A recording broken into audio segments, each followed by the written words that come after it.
On this episode of Africans in Sports. My parents were Nigerian immigrants. They had nothing. My dad always used to tell me that my name was kind of ordained. God knew that he should name me that. My mother always used to tell me that if you want anything, you would have to work hard for it in this world. Can you sing me a tune real quick though? I could try, let's get it.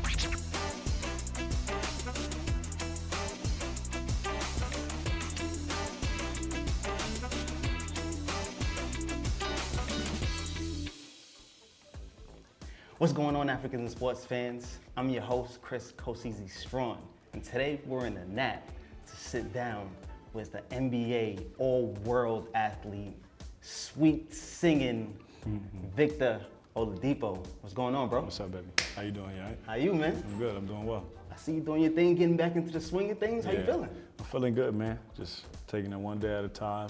Hopefully soon I could be out there playing, so everything is a blessing. I'm blessed and thankful, so just gotta keep getting better. That's what's up, that's what's up. So you have your mom and father come from Sierra Leone and Nigeria. What was that dynamic like growing up in a house where your family is from different parts of Africa? It's unique, but to clear things up, my dad is actually Nigerian. Born there, raised there for a little bit, and then he moved to Sierra Leone when he was, I believe, a teenager. So I'm 100% Nigerian. Okay. So the blood running through me. So, but it was a unique dynamic growing up because we were immigrants. So everything was a little different in the household than, let's say, if I go to school or if I might stay the night or go over to one of my friends' houses. It's very unique. We just act differently. Yeah. They expect different things from us. So, but I credit them for the man who I've become and the man who I want to become, because there's still a lot of goals and aspirations I have as an individual and as a basketball player and in life, and I credit them for teaching me the value of hard work, because if it wasn't for them and that value, I wouldn't be sitting here with you today. Right. What was it? Was it a traditional Nigerian upbringing in your house? Because you're from DC. Oh, super traditional. I mean, there's a lot of Nigerians in DC, honestly, and it was a super traditional Nigerian household. We had to be in bed at 8 o'clock. We had to get straight A's, or if I didn't get good grades, I couldn't even play basketball. So actually academics was a higher value than sports was in my household. And it's very unique. I was one of the oddballs out. Like, I have a lot of cousins and family in DC as well. And it was weird growing up, and when my parents would ask, when my parents would talk to their brothers and sisters, my uncles and aunts, and they asked what he did, and they say he wants to play basketball. It was kind of like, whoa, that's not what we do. But you know, it's just something that I believed in, something that I wanted to do since I was a little kid, and it turned out good for me. It turned out well. I know African families love for their kids to grow up to be doctors and lawyers, and sports comes second. So how were you academically growing up? Was there ever a time we had to make a promise to keep a certain grade point average and they took you out of sports? Or how'd that go? 100%. I remember one time I brought a C on a test, not even a grade, like on a test, and like I couldn't even go to practice. Like it was crazy, but that's just how things were. And I credit them. You know, I was able to graduate 3 years Indiana University, got my degree in kinesiology with a 3.8 GPA. So, wow. I mean, with doing all that and playing basketball and going to the NBA, it's like, how'd you have the time? I made the time. It's crazy. And I learned those values from when I was in high school, and elementary school, and middle school. So. Wow. What were some traditions that you grew up with that like really stick with you? I think the two biggest things are the food and the religion. Nigerian, I mean, our faith is I feel like what makes us who we are. And we realize that if it wasn't for our Lord and Savior, we wouldn't be who we are as people. And that was a huge emphasis in my household. So like, for example, if I go through a traumatic injury, I know that everything happens for a reason. And I can have my God to lean on, not only my people and my family. So I think that was huge. And obviously the food, I mean, I love to eat, so I can't, fufu, jollof rice is obviously my favorite. I feel like Nigerians have the best jollof rice, but that's for another debate. I could agree with that. That's for another debate.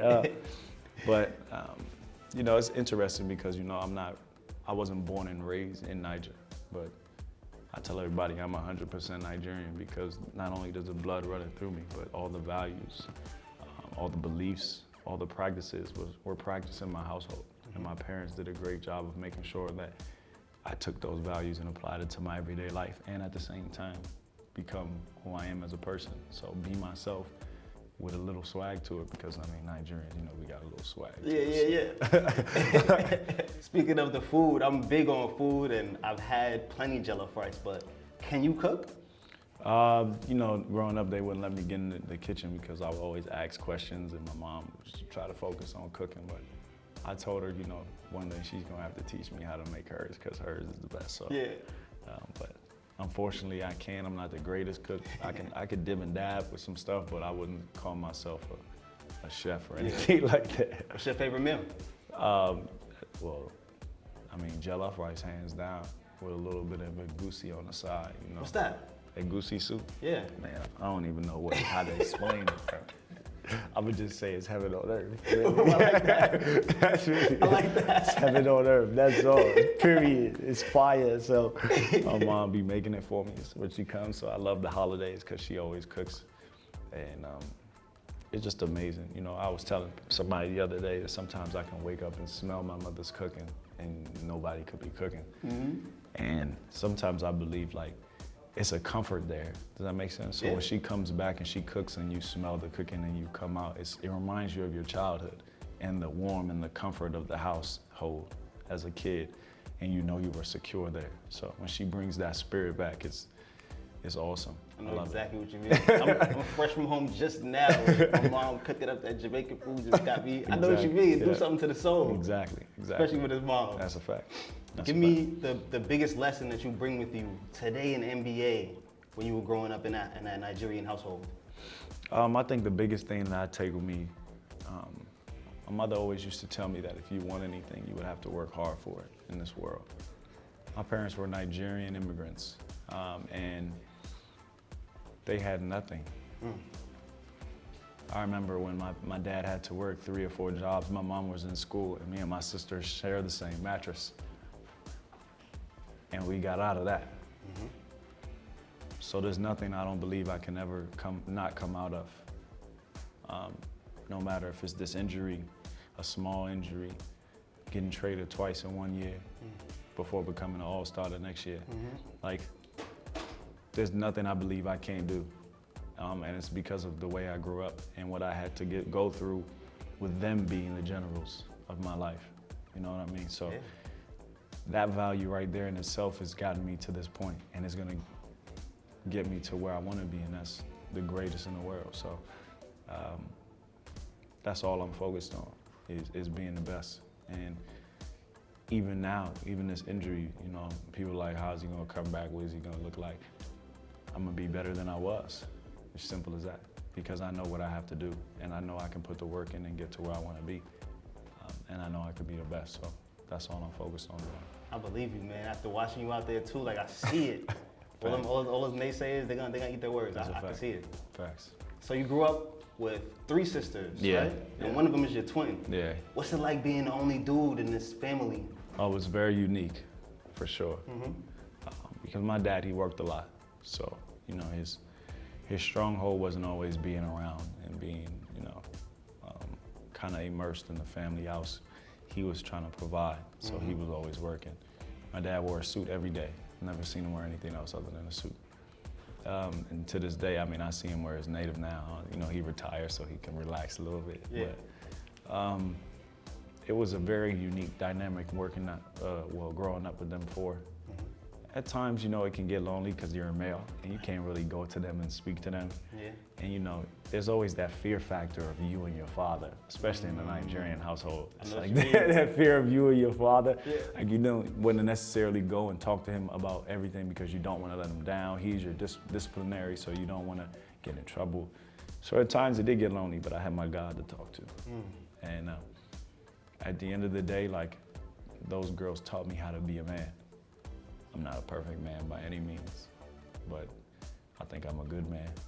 And I believe that without them, I wouldn't be who I am today. So Wow. they are the straw that stirs the pot or something like that. Yeah, What for they sure. call it? Yeah. I told my big sister just graduated. I told her, I said, look, without you, I wouldn't be in the NBA because we saw you. We saw you stand up for what you believed in. We saw you go to the college you wanted to go to. We saw you graduate. We saw you go to school for 8 more years and then graduate again and become a dentist. Like, we see you being successful by any means. And that trickles down to the rest of us. We can't not be, or we'll look like the eyeballs out. Wow. So for me, obviously I was the first one to go to the NBA because, I went early, but they are who I look up to. What is your full name and what does it mean? What do you mean my Nigerian name? Yeah. Kiengde, Babatunde, Victor Adrian Oladipo. So Kiengde is the second born of a set of twins, but in our culture, I would technically be the oldest because they say if you are in a room and the oldest and the youngest are in the room, the oldest tells the other one to go get the water and bring it back. So therefore, you know that I am the oldest one, which technically kind of makes sense if you think about it. So they basically said that I told my sister to go and see the world before, and then when I heard her cries, that's when I realized everything was okay to come out. But my sister ain't hearing that. My sister ain't hearing none of that. She's like, nah, we not doing it like that. I'm the oldest. That's it. But yeah, I mean, it's very unique. So I love that about me and her, and I love that name because it kind of shows our bond and it shows this how special it is to be a twin. Yeah. Babatunde, that means dad come back because they said when I was born, I was a combination of my mom's dad and my dad's dad. So they said I look like both of them in one. So they gave me that name. And then Victor, obviously, Adrian is my confirmation name, and Oladipo is my last name. So how do you take those names and apply it to your life today as this great professional that you are today? My dad always used to tell me that my name was kind of ordained. God knew that he should name me that. Because the name Victor means to be victorious, to be a winner, to be successful. Like I am the victor, like I'm a victor in this battle, or I was the victor, or whatever the case may be. For me, that is my life. Like, when God is for you, no one can be against you. Like, it's simple as that. Like, I'm God's child, and Victor is my name because I will be victorious. That's it, simple as that. So if you could highlight a young boy and give him a word of advice, what would you tell him? The battle lies within. And when I say that is that sometimes we think that our battle is with someone else. Like we think it's external. We think that every day we have to defeat the next best thing. Or we feel like every day we must grow up and we must create values and we must become better so we could beat someone else. No, you need to grow in value. You need to grow as a man. You need to grow in certain areas in your life so that you can defeat yourself. So if I could tell anyone or give anyone any advice, is to learn how to defeat yourself. Learn how to talk to yourself, get you out of certain situations. Learn how to talk to yourself and don't let little dumb stuff get to you. Don't let other people's opinions get to you. Don't let failure get to you.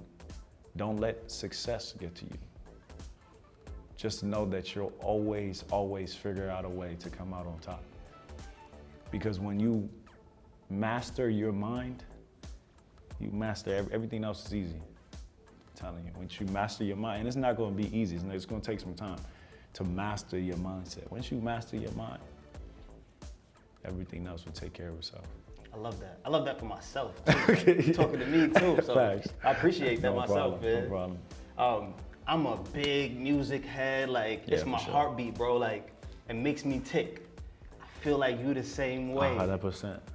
I listen to music every day. Oh, I always got it in my ears, so I know. All the time. Did that have something to do with your Nigerian upbringing? Oh yeah, for sure. I mean, In Nigerian culture, we love music. I mean, I went to all the parties. I had to dance. You know what I mean? I went to the weddings. I had to pick up the money. You know what I mean? Like, I did all of that. So music was very big. And, you know, my parents used to take us to Nigerian parties and Nigerian events, and it would be nothing but music and food. And dancing. So for me, you know, growing up, I had older siblings as well who listened to music, who loved music. So at church, I used to sing in the church choir when I was a little kid. So music is a part of my life. I've been singing since I was 7 years old. So I've been playing basketball since I was 4. So those two things have been in my life for a long time. Wow. So what made you decide, like, I could do this? I could drop my own album. Trust me, it wasn't my idea. But, you know, I credit my camp from my manager to and just people in my circle. And they told me I had a gift and I needed to share it. And that at the end of the day, what is a gift if you don't share it or if you don't give it to people? Because your gift could essentially be something that can help them overcome whatever it is they're going through. So. Yeah. For me, you know, I just put out music just so people like it. So hopefully they like it, and it turns out people do like it. So it's kind of fun. It's kind of unique. I'm an R&B head, bro. Yeah. So you know, I grew up on R&B. So and, I love it. Know, so for me, you know, that's my way of life. So. Yep. You got that real soulful passion behind what you talk about. Yeah, exactly. I love it. Yeah, for sure. Who were your biggest influences growing up, and were any of them African? I mean, it's so funny to me, like. I just feel like recently, I might be wrong, but I feel like Afro beats are becoming a thing now. Yeah. And it's like a big thing now here in America. The Whiz Kids and the... Right, and people are playing it in clubs now. Yeah. People are playing it, and people are like, oh, this is my jam. And I'm like, yo, I've been listening to this my whole life. Like to be able to be here to see that dynamic of how Afro beats have come over and kind of found their way into urban music is dope. And I've seen it grow, and I'm like, yo, I used to listen to this when I was a little kid when I know it wasn't in the club back then. Yeah. So now it's kind of been playing, and you know, guys are starting to feature with different American artists and stuff like that. Like that's where it comes from. Those features really made it popular for the Drakes and those guys. And it's just a crazy vibe. Like people love Afro beats now, and I'm like, shake a leg.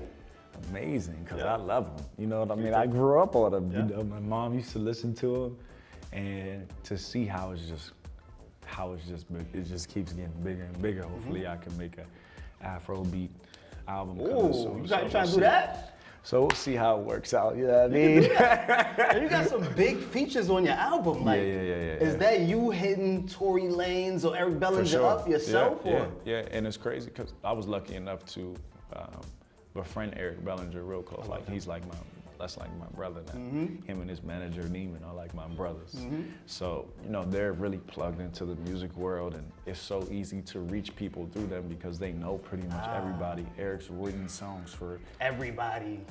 For real. So to be able to just hit them up and be like, yo, da-da-da, and just chop it up and get in the studio, you know, see if it clicks, and boom, you got a hit. So it's pretty dope. It's a different dynamic than basketball, obviously, but it's a great hobby to have for sure. It's more than a hobby for you, bro. You do this. Real talk. You on album number 2? I'm on. I finished 2. I'm on album number 3 now. Okay. So hopefully, you know, y'all mess with it. I got some fire. I know. I know. You've played in the NBA Africa games. Yeah, I did once. Yeah. What did that mean for you? Oh man, that was an amazing experience. That was my first time ever in Africa, believe it or not. Oh, for real? Yeah. And wow. It was amazing. And I got an opportunity to take my twin sister with me. So it was our first time over there, and I was surprised how many people knew exactly who I was. Of course, man. And they just showed mad love. And it was very powerful. You know, we got a chance to go to an orphanage there. That was very powerful. And it's just so unique over there. And it's not like what you see on TV. Sure. And it's way better than that. And I had a great time. I met some very special people there. that I'm still in contact with, and I've met very important people because of that game. So I had a great experience. I got a chance to be MVP of the game too. So it was great to represent Niger, and you know, it was an awesome opportunity. It was an awesome experience. What's your biggest takeaway from that? That everything isn't what it seems. That sometimes you have to go experience it for yourself if you really want to know what's going on. So it was dope. What does it mean for you to be one of the dopest African ball players with the Pascal Siakams and the Embiids of the world? Like, what does that mean for you? It means a lot. You know, I don't think I get as much credit because, you know, I wasn't born over there. But like I said before, the blood running through me. So my people recognize me. You know, they know I'm Nigerian, and they know that name ain't American. no matter how hard I try, that name is not American. That is straight from the motherland, okay? I might not have the accent every day, but I can put it on if you want me to. All right? You know what I mean?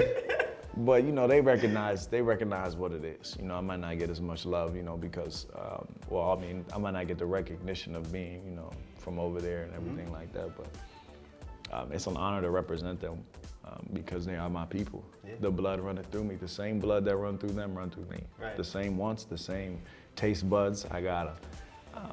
The same passion, I got it. So, you know, hopefully, you know, as time goes on, and you know, I can get an opportunity to win that championship, and I'm holding that green, white, green flag, then they'll recognize. So dope. Before we get out of here, can you sing me a tune real quick though? Man.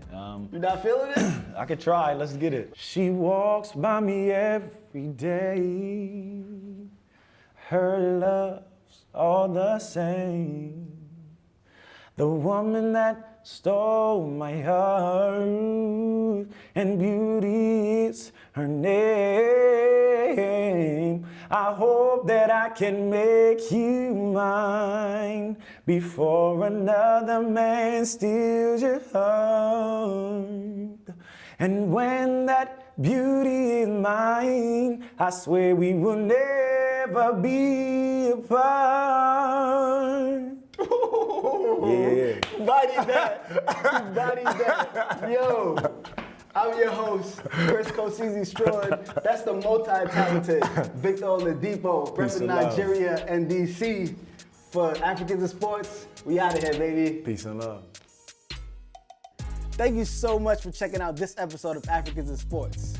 Don't forget to check out our other videos. And like and subscribe because we're hitting you with all of the dope interviews with your favorite African athletes right here on Africans in Sports.